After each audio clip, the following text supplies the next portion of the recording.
조병과 신세계로.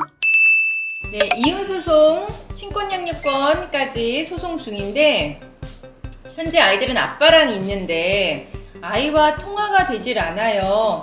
아이 아빠는 아이가 안 받는 거라고 하는데 제가 볼 땐 옆에서 시키는 것 같아요. 어떻게 해야 될까요? 3시간 넘는 거리인데 애들을 만나러 가야 유리할까요? 아니면은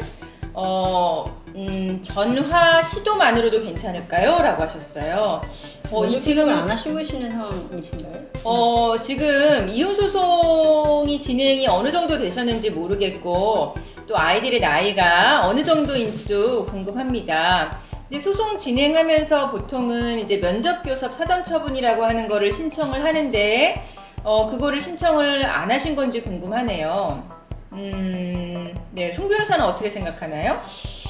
지금 이분이 너무 멀어서 직접 만나러 가시기가 좀 힘든 상황이신데, 그러니까 전화로 좀 대체를 하고 싶으신데 남편분이 안 해주시는 상황인 것 같습니다. 네. 근데 만약에 아이들 양육권 다투고 계시는 거죠? 네. 네.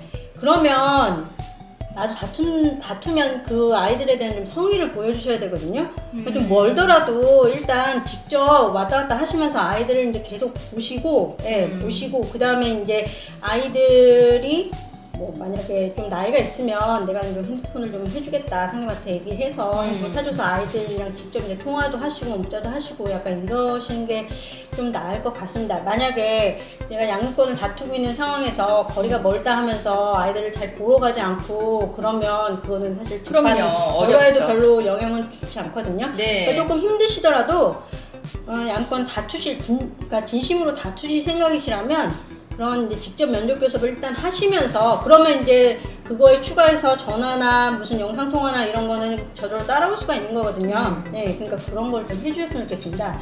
그 남편분 입장에서는 그 상대방이 직접 찾아오는 성의도 보여주지 않으면서 그냥 간편하게 통화만 하려고 한다 이런 식으로 생각해서 이제 그렇게 막을 수도 있는 거거든요. 오라는 취지로 직접 와서. 지금 변론기일이 10월 달이고 아이들의 나이가 7세, 9세래요.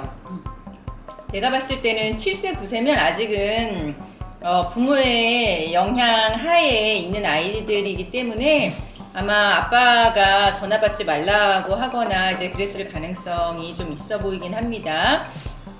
그리고 변론기일이 10월달 첫 변론기일이신 것 같은데요. 그때 이후에는 면접을 하실 수는 있으실 거예요. 근데 친권양육권을 다투는 상황이면 조금 불리해 보이시기는 합니다.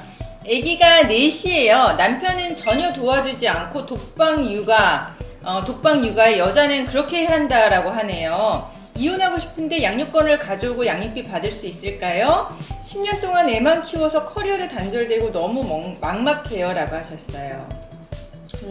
근데 사실 남편분께서 수입이 많으시고 근데 나는 전업이고 그러신 상황이시고 양육비는 또 잘 주고 애들한테 잘해주는 상황이시다.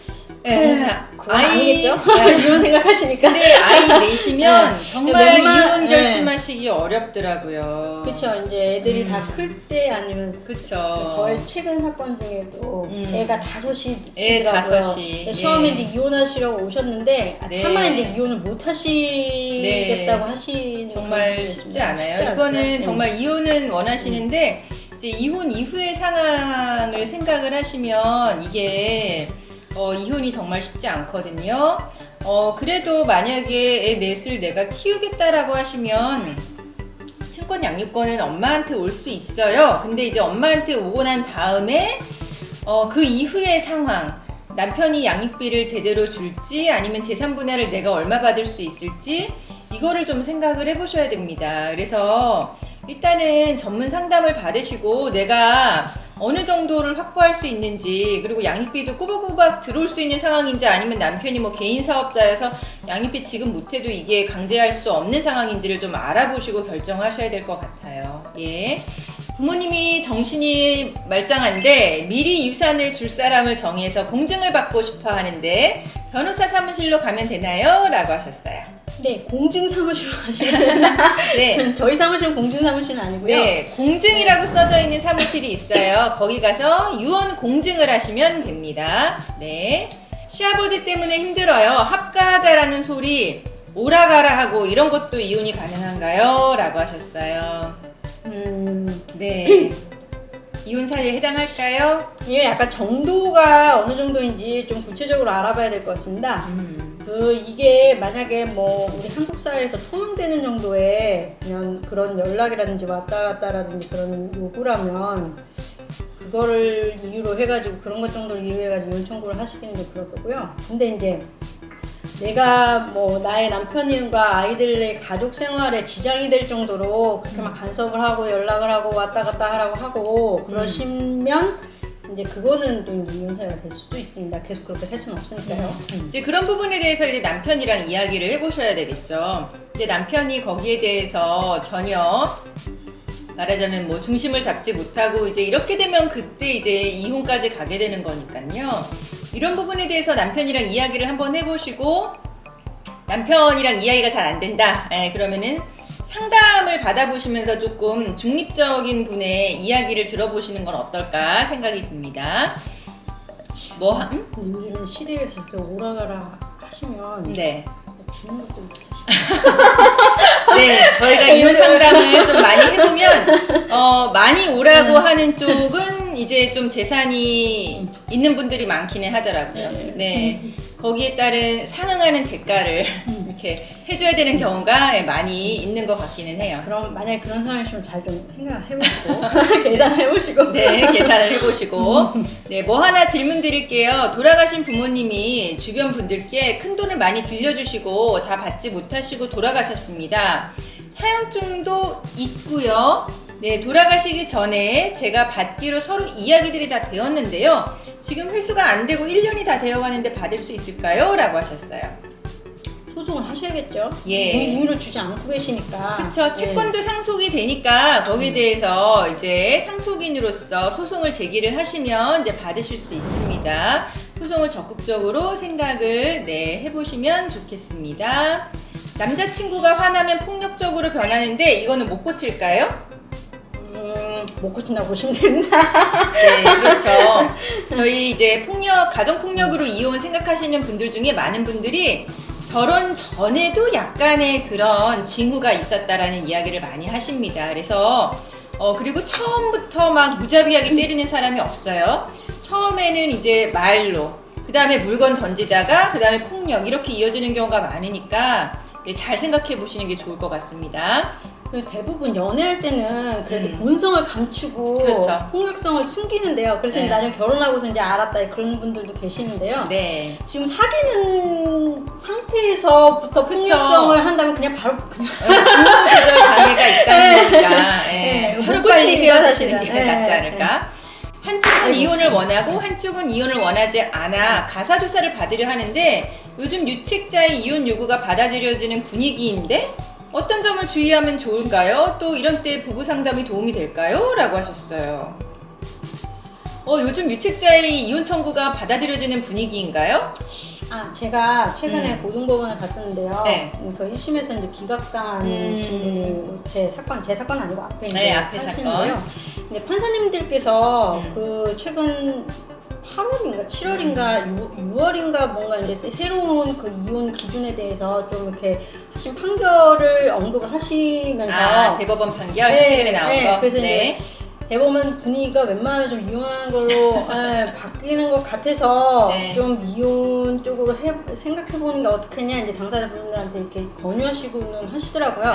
그렇지만 그래도 아직도 근데 제가 그래서 궁금해서 그 판례를 찾아봤거든요. 근데 제 생각에는 기존의 그거랑 별반 다를 게 없어요. 근데 유책 배우자인데 내가 충분히 뭐 이제 배우자한테나 자녀들한테나 이렇게 해줬는데도 불구하고 이분은 기각을 당하신 거더라고요. 그렇죠. 그러니까 이런 거는 이제 이혼 시켜줘라. 약간 그런 취지의 이제 유책 배우자라도 마구 이제 그냥 이혼을 해주라 그런 건 아닙니다. 그러니까 유책 배우자한테 요만한 숨구멍을 열어준 판결인 거고요. 유책 배우자 이혼 청구 아직은 거의 기각이 되는 분위기이기는 합니다. 그래서 소송하실 때 내가 이제 유책 배우자라서 이혼 청구를 했는데 내가 이 여자랑 아니 그 상대방이랑 헤어지고 그다음에 이제 자녀들을 뭐 상대방이 데리고 있다 하더라도 이제 이혼하기 전과 비슷한 수준의 뭐 그런 삶을 누릴 수 있게 해줄 거다라는 뭔가 이렇게 그런 확신이나 그런 걸 계속 주시면 예, 아마도 좀 자기 이혼 청구가 좀 받아들여질 가능성이 높아지실 겁니다. 네, 그래서 가사조사나 이런 거 할 때 상대방의 유책을 좀 강조를 하시는 게 아무래도 좋겠죠. 내가 이혼을 청구하신 입장이면요. 아니면 기각을 하신 입장이라도 일단 유책은 이야기는 하시는 게 좋겠습니다. 그리고 내가 가정을 유지하고자 하는 이유는 잘 이야기하셔야 되겠죠. 네, 위자료 이행 명령 후 안줄시 감치 가능한가요? 전에 답해 주셨는데 회차를 못 찾겠어요 라고 하셨어요. 위자료에 대해서 이행명령 신청 후 감치. 네, 이행명령 나왔는데 거기에 대해서 이제 3회 이상 지급하지 않은 경우에는 감치가 가능합니다. 네, 회차는 저도 기억이 안 나네요. 아마 초반기에 이거 많이 물어보셨던 것 같기는 해요.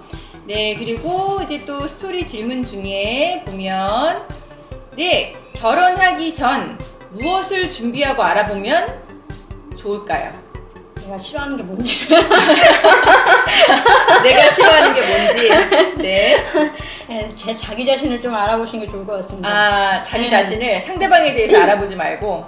일단 자기 자신을 먼저 알아보는 게 좋은 것 같은 게요. 네. 이제 이혼하시러 오신 분들이 그러니까 제가 이렇게 얘기를 하고 뭐 이렇게 이혼 소송 중에서도 이제 이렇게 듣고 하면 자기가 뭘 싫어하고 뭘 어디까지 참을 수 있고 이런 걸 잘 모르신 상태에서 그냥 덜컥 결혼을 하셔가지고 그냥 하면 뭐 어떻게 되겠지 약간 생각하시는 분들이 많으신데 대부분 잘 안 되죠. 상대방이 그런 거.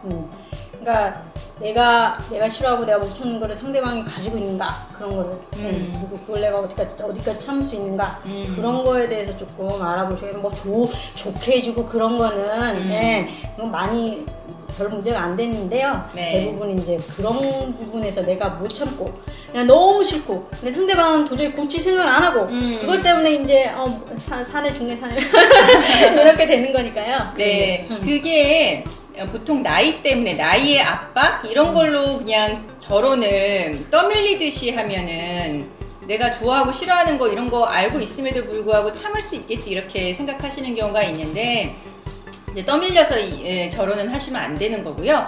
조교님 유튜브 라이브도 좋을 것 같아요 라고 하셨는데 네, 저희 그 유튜브 채널이 이제 940명이 넘어가서 곧 1000명이 될 거예요. 그래서 1000명이 넘으면 유튜브도 라이브를 하려고 합니다. 네. 저희도요? 아니요.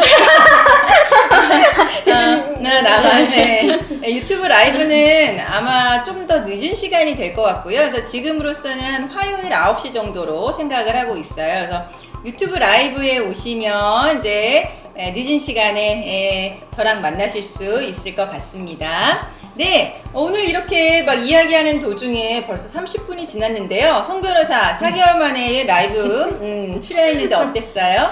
아, 예. 역시 세 번째니까 마음에 여유가 생기긴 한데 조금 긴장해야 되겠다는 생각하고 있습니다. 좀 각 잡고 다음번에 좀 더 각 잡고 예. 너무 친한 분들 만나는 분위기로 네, 이렇게 했나요? 네, 오늘 송 변호사하고 라이브 재밌었고요.